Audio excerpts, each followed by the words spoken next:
عظیم بارگاہ رسالت مواب صلی اللہ تعالی علیہ وسلم میں درود پاک کا ہدیہ پیش کریں۔ اللہم صلی علی سیدنا و مولانا محمد معدن الجود والکرم وآلہ واصحابہ الکرام وابنہ الکریم وبارک وسلم صلاة دائمة سرمدا ابدا۔ عزیزان گرامی وقار، اللہ کریم کو سب سے زیادہ ناپسند چیز جس کا ذکر قرآن پاک میں بھی ہے وہ ظلم ہے۔ ظلم کو اللہ تبارک و تعالی ہرگز پسند نہیں فرماتا، اور ظلم کا مطلب صرف کسی پر ہاتھ اٹھانا ہی نہیں بلکہ کفر اور شرک بھی بہت بڑا ظلم ہے۔ قرآن پاک میں اللہ نے فرمایا ان الشرک لظلم عظیم، اللہ کے ساتھ کسی کو شریک ٹھہرانا بہت بڑا ظلم ہے، اور اس ظلم کی بہت ساری شاخیں ہیں جو آج ہم دنیا میں دیکھ رہے ہیں۔ انسان کسی نہ کسی جگہ پر ظلم کرنے کا شکار ہو جاتا ہے، ظالم بن جاتا ہے۔ اور ظلم کی تعریف اگر دیکھیں عربی میں تو یوں کہا گیا وضع الشیء علی غیر محلہ، کسی چیز کو اس کی جگہ پر نہ رکھتے ہوئے، اس کی حیثیت کو اس کی حیثیت کی جگہ پر نہ رکھتے ہوئے دوسری جگہ پر رکھ دینا، یہ ظلم کہلاتا ہے۔ حقدار کو حق نہ دینا یہ ظلم ہے، یا اپنے حق سے زیادہ کسی سے چھین لینا یہ بھی ظلم ہے۔ اور یہ ظلم کی ایک دو نہیں ہزاروں مثالیں ہیں، لیکن قرآن ہر ظلم کی مذمت کرتا ہے۔ اللہ کریم کئی جگہوں پر ارشاد فرماتا ہے ان اللہ لا يحب الظالمین، اللہ تعالیٰ ظالموں کو ہرگز پسند نہیں فرماتا۔ میرے عزیزو، گناہ بھی ظلم ہے، جیسے کہ قرآن میں اللہ نے فرمایا وَلَوْ أَنَّهُمْ إِذْ ظَلَمُوا أَنفُسَهُمْ، جب لوگ اپنی جانوں پر ظلم کر لیں تو اے محبوب آپ کے دربار پہ آئیں۔ یہ جو آیت ہے ظلم کا مطلب کیا ہے؟ انسان جب گناہ کرتا ہے تو وہ اپنے آپ پر ظلم کرتا ہے۔ ظلم کی بہت ساری شاخیں ہیں، اور ظالموں کو اللہ پسند نہیں فرماتا، چاہے وہ اپنے اوپر ظلم کیا ہو یا کسی نہتے پر ظلم کیا ہو۔ آج دنیا میں جو حالات ہم دیکھ رہے ہیں، ظالموں کا ظلم عروج کو پہنچا ہوا ہے، اور قرآن پاک میں رب تعالیٰ نے ظالموں کی نشانیاں بھی بیان کی، ایسا نہیں کہ یہ پہلی مرتبہ ہوا ہے۔ اللہ تعالیٰ فرماتا ہے وَكَم مِّن قَرْيَةٍ أَهْلَكْنَاهَا، کتنی بستیاں ایسی ہیں جن کو ہم نے ہلاک کر دیا۔ رب تبارک و تعالیٰ نے ان کو ختم کر دیا کیونکہ وہ ظالم تھے۔ ظالموں کی بستیاں جو ہلاک ہوئیں، قرآن پاک میں 3 مثالیں آپ کو بتاتا ہوں۔ ایک نوح علیہ السلام کی امت اور ان کی آبادی، دوسری حضرت لوط علیہ السلام کی قوم، تیسری حضرت صالح علیہ السلام کی قوم۔ یہ تینوں قومیں ایسی ہیں، گناہ میں تو تھی لیکن غرور بہت زیادہ تھا، گھمنڈ بہت زیادہ تھا۔ آج کے دور میں اگر کسی کے پاس پیٹروٹ میزائل ہیں اور بم بارود کی طاقت رکھتا ہے، نیوکلیئر پاور ہے، تو وہ یہ سمجھتا ہے مجھے کوئی شکست نہیں دے سکتا۔ یہ ہر دور میں ظالموں کا خواب رہا ہے، ہر دور میں ظالم اسی طرح کی فکر رکھتے ہیں۔ نوح علیہ السلام کی قوم بہت مضبوط قوم سمجھی جاتی تھی۔ اللہ تعالیٰ نے اپنے نبی کو جب حکم فرمایا کہ آپ ایک کشتی بنائیں بہت بڑی، تو وہ آپ کا مذاق اڑاتے تھے۔ یہاں دور دراز کہیں نہ ندی ہے، نہ نالا ہے، نہ سمندر ہے، کشتی کس میں چلاؤ گے؟ اللہ کے نبی کو پتا تھا کہ عذاب آنے والا ہے، اور اپنے ایمان والوں کو آپ ڈرا بھی رہے تھے، لیکن کفار و مشرکین غرور و تکبر میں ایسے تھے، یہاں تک کہ نوح علیہ السلام نے اپنے بیٹے کو بلا کر کہا، جو کافر تھا، کہا میرے ساتھ آ جا، یا بنی ارکم معنا ولا تکن مع الکافرین، بیٹا ہمارے ساتھ آ جا، کافروں کے ساتھ مت جا۔ اس نے کیا کہا؟ قال سآوی الی الجبل یعصمنی من الماء، میں تو پہاڑ کی اونچی چوٹی پر چلا جاؤں گا، تمہارا پانی مجھے کچھ نہیں کر سکے گا۔ یہ اس وقت ظالموں کا خیال تھا، گمان تھا۔ پھر اللہ تعالیٰ قرآن پاک میں فرماتا ہے وَفَجَّرْنَا الْأَرْضَ عُيُونًا، ہم نے زمینوں کے سارے چشمے پھاڑ دیے، ہر جگہ سے پانی کے سوتے نکلے، اور پھر آسمان کے سارے دروازے کھول دیے، فَفَتَحْنَا أَبْوَابَ السَّمَاءِ بِمَاءٍ مُنْهَمِرٍ، اللہ فرماتا ہے آسمان کے سارے دروازے پانی کے کھول دیے، آسمانوں سے پانی اور زمینوں سے پانی، فَالْتَقَى الْمَاءُ عَلَى أَمْرٍ قَدْ قُدِرَ، سورہ قمر کی آیتیں ہیں، رب تعالیٰ فرماتا ہے پانی اتنا بڑھ گیا کہ جو رب تبارک و تعالیٰ کی طے کی ہوئی معینہ نشانی تھی وہاں تک جا کر پانی مل گیا، روئے زمین پر کوئی باقی نہ رہا سوائے حضرت نوح علیہ السلام کی کشتی کے، کوئی نہیں باقی رہا۔ جب یہ پانی پھیل گیا، کیا پہاڑوں کی چوٹیاں، کیا محلوں کی اونچائیاں، سب غرق ہو گئے، اور وہ جبابرہ، وہ قوت کے بادشاہ جو کہتے تھے ہمارا کوئی کچھ نہیں بگاڑ سکے گا، سڑ گئے پانیوں میں۔ صرف پانی اللہ تعالیٰ بھیج دے تو انسان اسے روک نہیں سکتا، عذاب الہی کو کیسے روک سکے گا؟ دوسری گھمنڈی قوم، غرور میں مبتلا قوم تھی حضرت لوط علیہ السلام کی قوم، جو بدکاریوں میں ملوث تھے۔ اللہ کا جب عذاب آیا تو قرآن پاک میں رب تعالیٰ فرماتا ہے وَأَمْطَرْنَا عَلَيْهِمْ حِجَارَةً مِّن سِجِّيلٍ، نوکیلے پتھروں کی ہم نے ان پر بارش کی، فَجَعَلْنَا عَالِيَهَا سَافِلَهَا، ان کی اونچائیوں کو اٹھا کر کے نیچے پلٹ دیا گیا، زمین کو فرشتوں نے اوپر تک اٹھایا اور اس کے بعد پلٹ دیا، یہ پوری بستی غرق ہو گئی، ختم ہو گئی۔ یہ بستی بھی وہی تھی جس کو حضرت لوط علیہ السلام بار بار تنبیہ کرتے تھے کہ ظلم سے بچو، ظلم سے بچو، ظلم اللہ کے عذاب کو دعوت دیتا ہے، لیکن وہ مذاق اڑاتے تھے، اور جب ہلاک و برباد ہو گئے، ختم ہو گئے، ان کی نشانیاں بھی باقی نہیں رہی۔ وہ پتھروں کی بارشیں کہاں ہوئی تھی واللہ عالم، لیکن میرے عزیزو ہم نے دیکھا ہے جہاں یہ قوم آباد تھی اس علاقے کو آج بتایا جاتا ہے وہ جارڈن کا علاقہ تھا، بحر مردار جہاں پر آج باقی ہے، ڈیڈ سی۔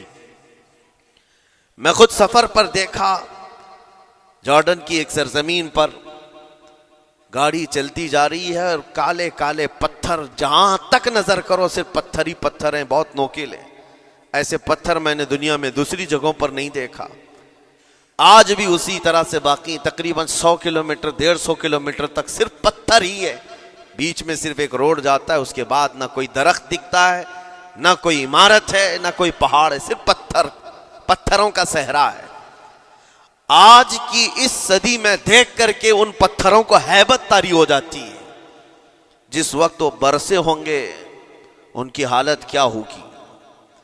اور میں یہ نہیں کہتا بالضبط کہ یہ وہی پتھر ہیں جو برسے تھے، واللہ عالم، لیکن میرے عزیزو نشانیاں آج بھی عذاب الہی کی موجود ہیں۔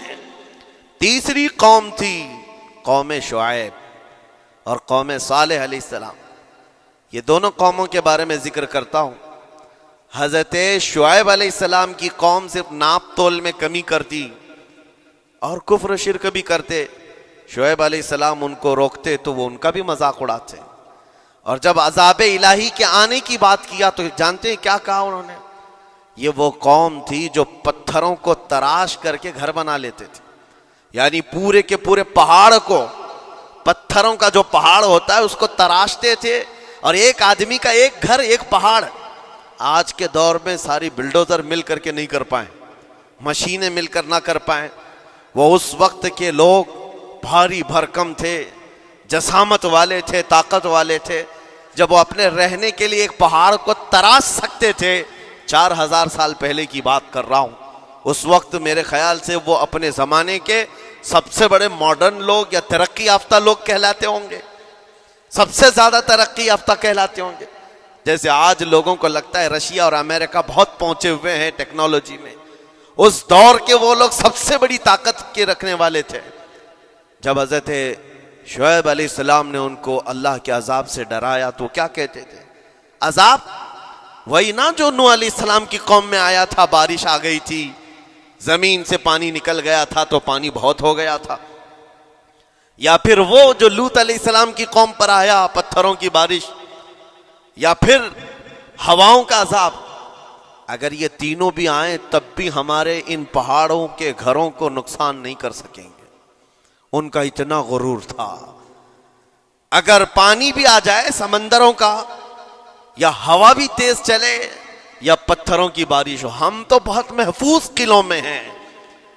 اندازہ کرو میرے عزیزو، 3000-4000 سال کے بعد آج تک مدائن صالح اور الاولا سٹی نام سے سعودی میں موجود ہے، ابھی تک وہ گھر موجود ہیں. تو اس زمانے میں کتنے مضبوط رہے ہوں گے؟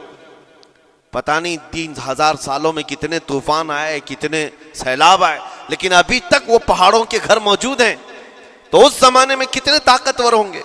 ان کا نشہ آسمان پر تھا، غرور چڑھ کر کے بول رہا تھا. کہتے تھے کہ اگر اس طرح کے عذابات آ بھی گئے تو ہمارا کچھ نقصان نہیں ہوگا.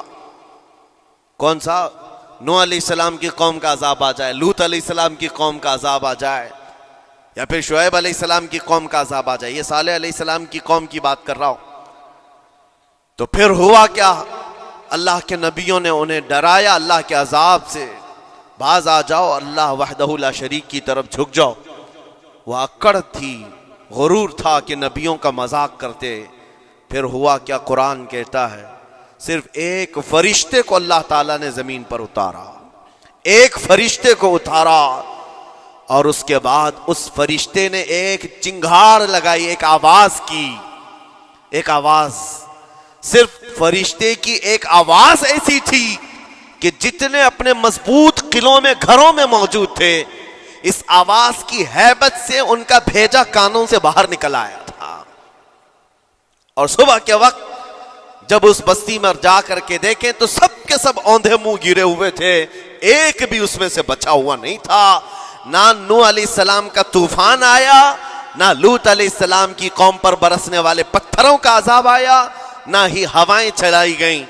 ایک فرشتے کو بھیج کر رب تعالیٰ نے اپنی قدرت کا مظاہرہ فرمایا.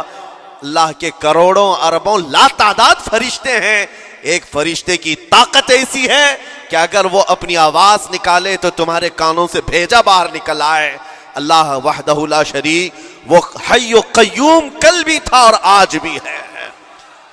وہ رب ذوالجلال حی و قیوم ہے، طاقتور ہے اور ہمیشہ رہے گا.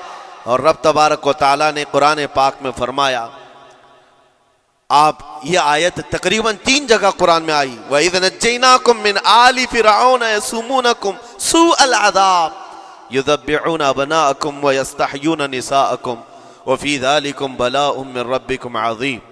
رب تعالیٰ فرماتا ہے یاد کرو فرعونیوں کے عذاب سے اللہ نے تم کو نجات دی.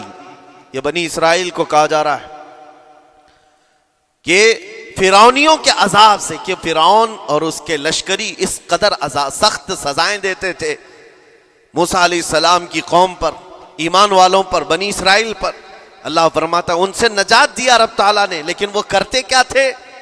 بنی اسرائیل میں ایک بھی بچہ پیدا ہو جائے اسے ذبح کر دیتے تھے. فرعون کے لشکریوں نے ایک سال میں 12,000 بچوں کو قتل کیا ہے، 12,000 بچوں کو ذبح کر دیا ہے. آج کے اسرائیلی اگر یہ بچوں پر ظلم کرتے ہیں تو یہ تعجب کی بات نہیں ہے. فرعون کی سرشت میں داخل تھا اور یہ فرعونی ہے، وقت کے جبابرہ ہیں، وقت کے ظالم ہیں.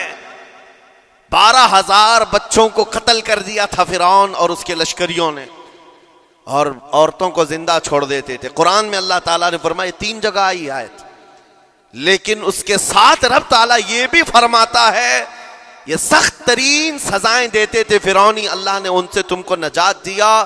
لیکن یہ سزائیں کیوں دیتے تھے، یہ عذاب کیوں تھا؟ وَفِي ذَلِكُمْ بَلَاءٌ مِّن رَبِّكُمْ عَظِيمٌ. یہ ہے فرمان اللہ کا. یہاں میں یہ ٹکڑا اگر بیان کر دوں تو آج آپ کے دلوں کے اندر ایک یقین پیدا ہو جائے گا. آج کے حالات کے مطابق فرعونیوں کا اس قدر سخت عذاب کیوں تھا؟ رب تعالیٰ فرماتا ہے اے مومنوں، ان تمام معاملات میں اللہ کی طرف سے تمہارے لیے ایک بڑا امتحان تھا. یہ امتحان تھا اور وہ امتحان آج بھی ہے اور ہر زمانے میں رہے گا. ستیزہ کار رہا ہے ازل سے تا امروز شرار ابو لہبی سے چراغ مصطفی، ہر زمانے میں حق و باطل کے معرکے ہوتے رہیں گے۔ لہٰذا آج کے دور میں یہ سب حالات جو پیدا ہوئے، مسلمانوں کو، مومنین کو ذرا برابر بھی نروس ہونے کی ضرورت نہیں۔ تم جس دین سے وابستہ ہو، اس دین کی حفاظت کا ذمہ اللہ نے اپنے ذمے لیا ہے۔ یریدون لیطفئوا نور اللہ بافواہہم، قرآن میں اللہ فرماتا ہے کفار و مشرکین اپنے منہ کے پھونکوں سے اللہ کے اس چراغ کو بجھانا چاہتے ہیں، اللہ اپنے اس چراغ کو مکمل کر کے رہے گا۔ یہ اسلام نور الہی ہے، اللہ کا نور ہے، اور اس کو صبح قیامت تک رہنا ہے۔ اور ہم جیسے اور بھی آئیں گے اس زمین پر، اور آئیں گے جاتے رہیں گے، یہ آبادیاں ہیں بدلتی رہیں گی، خدائی قانون ہے، لیکن اسلام نہ کل بدلا تھا، نہ آج، نہ قیامت تک بدلے گا۔ ہم سب کا امتحان ہے میرے عزیزو، ہم سب کا امتحان ہے، لیکن ان حالات میں مومنین کو کرنا کیا چاہیے؟ انہیں اپنے ایمان کو مضبوط کرنا چاہیے۔ کبھی کسی کے اڑتے ہوئے چھیٹڑے اور ٹکڑے دیکھ کر تمہیں مایوس ہونے کی ضرورت نہیں۔ اب ہمارا مستقبل کیا ہوگا؟ میرے عزیزو، آج جو حالات ہیں یہ حالات کربلا سے زیادہ سخت تو نہیں ہیں۔ آج فلسطینیوں کو ہم نے دیکھا 6 ماہ کے، سال بھر کے بچوں کو سینے سے لگا کر کفن لپیٹ رہے ہیں۔ ان ماؤں کی کیا کیفیت ہوتی ہوگی؟ کبھی کبھار چھوٹی سی کلپ میں دیکھ کر کے آنکھوں سے آنسو بہ پڑتے ہیں۔ انہوں نے اپنے ہاتھوں سے نہ جانے کتنے بچوں کو ایک دن میں دفن کر دیا، 80 میتوں کو ایک قبر میں ڈال دیا کرتے ہیں۔ ان فلسطینیوں کو لاکھوں سلام، ان کے جذبات کو اور ان کی استقامت کو ہم تو دعا یہی کرتے ہیں، ان فلسطینی مسلمانوں کے برابر پوری دنیا کے مسلمان نہیں ہو سکتے۔ ہم تو ایک ناشتے پر صبر نہیں کر پاتے، وہ اپنے 10 بچوں اور خاندان والوں کے کٹے ہوئے چھیٹڑوں پر بھی کہتے ہیں اللہ ہمارے ساتھ ہے۔ ساری مصیبتیں دیکھ کر کے بھی وہ کہتے ہیں اللہ ہمارے ساتھ ہے۔ ان کے گھر اڑا دیے گئے، تباہ کر دیے گئے، راکھ میں بدل دیے گئے، اور نیوز اینکر یہ دجالی میڈیا وہاں جا کر کے ان کے زخموں کو کھرید کر کے پوچھتا ہے تمہارا مال کیسے آئے گا، تمہارا گھر کیسے چلا گیا، لیکن ان حالات میں بھی وہ مسکرا کر کہتے ہیں اللہ نے دیا تھا، پھر اللہ ہے اور اللہ دے گا۔ ان کے ایمان کے برابر ہم نہیں ہو سکتے، لیکن میرے عزیزو پوری دنیا کے مسلمانوں میں اس مسئلے نے آج ایک اتحاد کی فضا قائم کی ہے۔ اگر ہمارے درمیان آج بھی اتحاد نہیں ہو سکتا تو پھر میرے عزیزو شاعر نے سچ کہا تھا، جگہ جگہ کے تھک چکے ہیں تمہیں یہ ہنگامے، نشاط لذت خواب گراں بدل ڈالو، غلط روی سے منازل کا بعد بڑھتا ہے، مسافر و روش کارواں بدل ڈالو۔ آج کے حالات تمہیں اگر نہیں بدلنے پر مجبور کیے تو پھر بتاؤ کون سے حالات تمہیں بدلیں گے، کب تم بدلو گے؟ لیکن ان حالات پر آج بعض لوگوں نے یہ کہنا شروع کیا۔ میں نے چند دنوں پہلے ایک آیت پڑھی تھی، ایک بیان میں کہا تھا اللہ قرآن میں فرماتا ہے هو الذی ارسل رسولہ بالہدی ودین الحق لیظہرہ علی الدین کلہ، وہ اللہ ہے جس نے حق دین کے ساتھ اپنے رسول کو بھیجا ہے اور ہدایت کے ساتھ اپنے رسول کو بھیجا ہے۔ کیوں بھیجا ہے؟ لیظہرہ علی الدین کلہ، تاکہ وہ رسول پوری دنیا پر یہ دین غالب کرے، یہ دین غالب آئے گا۔ تو بعض مجھ سے کہنے لگے مولانا سٹیج پر بیٹھ کر چلاتے ہو، کئی کرسیوں پر بیٹھ کر کہتے ہو کہ تمہارا دین غالب آئے گا، تمہارا دین تو آج ٹکڑے ٹکڑے کیا جا رہا ہے، کوئی کچھ نہیں کر پاتا۔ ان ظالموں کو میں یہ کہتا ہوں، ان کو یہ میں کہتا ہوں، ان تمام حالات سے تم ہرگز یہ مت سمجھنا کہ دین غالب آئے گا۔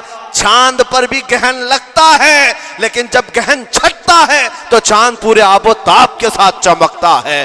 آج اگر امت مصطفیٰ پر گہن لگا ہے تو میں اپنے ان تمام نوجوانوں سے جو ابھی ان فوان شباب میں داخل ہوئے ہیں، ابھی یہ دنیا کو دیکھنے کے قابل بنے ہیں، میں ان سے کہتا ہوں ان آندھیوں سے، ان طوفانوں سے گھبرا کر کے نہ تمہیں دین بدلنے کی ضرورت ہے، نہ تمہیں اپنا مسلک و مذہب بدلنے کی ضرورت ہے، بلکہ میں یہ کہتا ہوں نہ گھبراؤ مسلمانوں، ابھی خدا کی شان باقی ہے، ابھی اسلام زندہ ہے، قرآن باقی ہے۔ یہ ظالم کافر کیا سمجھتے ہیں جو روز ہم سے الجھتے ہیں؟ ابھی کربلا کا آخری میدان باقی ہے، ابھی تو کربلا کا آخری میدان باقی ہے۔ عزیزان گرامی وقار، میرے نبی کریم صلی اللہ تعالی علیہ وسلم نے جو فرمایا وہ ہو کر رہے گا، وہ ہو کر رہے گا۔ میرے آقا صلی اللہ تعالی علیہ وسلم کا فرمان عالی شان میں سناتا ہوں۔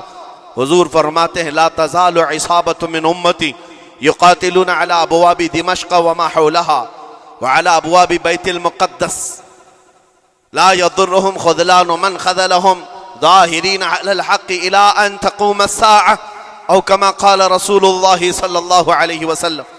میرے آقا فرماتے ہیں قیامت تک میری امت میں سے ایک جماعت ایسی ہوگی جو بیت المقدس کے ارد گرد حق کے لیے لڑ رہی ہوگی۔ حضور نے فرمایا قیامت تک لڑتی رہے گی، لیکن ساتھ میں ان کے لیے میرے آقا نے فرمایا پوری دنیا کے برا چاہنے سے ان کا کچھ نہیں بگڑے گا۔ اس کا مطلب کیا ہے؟ اگر آپ ہم سے پوچھتے ہیں کچھ نہیں بگڑے گا، حضور نے فرمایا کچھ نہیں بگڑے گا، لیکن ہم تو دیکھ رہے ہیں ان کے گھر تباہ ہو گئے، بچے مر گئے، چھوٹے بچوں کے سروں سے باپ کا سایہ نکل گیا، کسی کے سامنے اس کی ماں کی تڑپتی ہوئی لاش ہے، اور حدیث میں کہا جا رہا ہے ان کا کچھ نہیں بگڑے گا۔ سب تو بگڑ گیا، مال بھی گیا، دکان بھی گئی، تجارت بھی گیا، گھر بھی گئے، اولاد بھی، رشتہ دار بھی، اور حدیث میں کہا جا رہا ہے کچھ نہیں بگڑے گا۔ میرے عزیزو یاد رکھو میرے آقا کا فرمان حق ہے، کچھ نہیں بگڑے گا کا مطلب کیا ہے؟ یہ تمام اسباب جانے کا مطلب یہ نہیں کہ بگڑ گیا، بگڑا تو اس کا ہے جس کا ایمان بگڑ گیا، ایمان جس کا گیا اس کا سب بگڑ گیا۔ اور ہم نے ان بچوں کو دیکھا ہے آج، ارے رات کو سوتے ہیں تو انہیں پتہ نہیں ہوتا صبح ہوگی بھی کہ نہیں ہوگی، لیکن اس کے باوجود ایک دل دہلا دینے والی بات میں بتاتا ہوں۔ مصر کی سرزمین سے لوگ پانی کے بوتلیں اور ڈبے اٹھا اٹھا کر کے بارڈر پر جا رہے ہیں، لیکن فلسطین غزہ کے وہ مسلمان کہتے ہیں اپنا پانی تم رکھو، اللہ کریم ہمارے لیے کہیں سے اپنی ہی زمین سے پانی عطا کرے گا۔ ان کو لوگ کہہ رہے ہیں کیا آپ نہیں دیکھ رہے وقت کا بڑا فرعون روز الٹیمیٹم دیتا ہے 24 گھنٹے میں علاقہ خالی کرو، نکل جاؤ، گھر خالی کرو۔ کیسا ایمان ہے تمہارا کہ آنے والی بڑی بڑی میزائلوں کا اپنے سینے سے مقابلہ کرتے ہیں، اور کہتے ہیں کل سے ہم یہی تھے، آج بھی یہی ہیں اور یہی رہیں گے اور اسی مٹی میں دفن ہو جائیں گے۔ یہ جو استقامت ہے، اسی کو میرے آقا نے فرمایا دنیا ان کا کچھ نہیں بگاڑ سکے گی۔ ایمان اگر مضبوط ہے تو کچھ نہیں بگڑا ہے۔ ارے 6 سال کی بچی، 6 سال کی بچیاں، ٹرینڈ چلا ہوا ہے ان کے محلوں میں، ٹرینڈ چلا ہوا ہے، اپنے اپنے ہاتھوں میں مہندی سے اپنا نام لکھ رہی ہیں ہنسی خوشی۔ پوچھا ان سے کہ نام لکھنے کا ٹرینڈ کیوں چلا ہے ابھی جنگ کے حالات میں مہندی سے؟ کہتی ہیں کل کو اگر ہم اڑ گئے، چہرہ نہیں ملا، جسم نہیں ملا، ہاتھ اگر بچا ہوا ہو تو نام دیکھ کر ہمارے ماں باپ پہچان تو سکے۔ شہادت کا یہ جذبہ، شہادت کا یہ جذبہ 6 سال کے بچوں میں اگر آیا ہے، یقیناً ان کے سینوں میں ایمان موجود ہے، ایمان موجود ہے۔ میرے عزیزو ذرا اپنے حالات پر ذرا توجہ کرو، مولا کریم نے ہمیں کس چیز کی کمی دی ہے، کون سی چیز کم آئی ہمارے گھر میں؟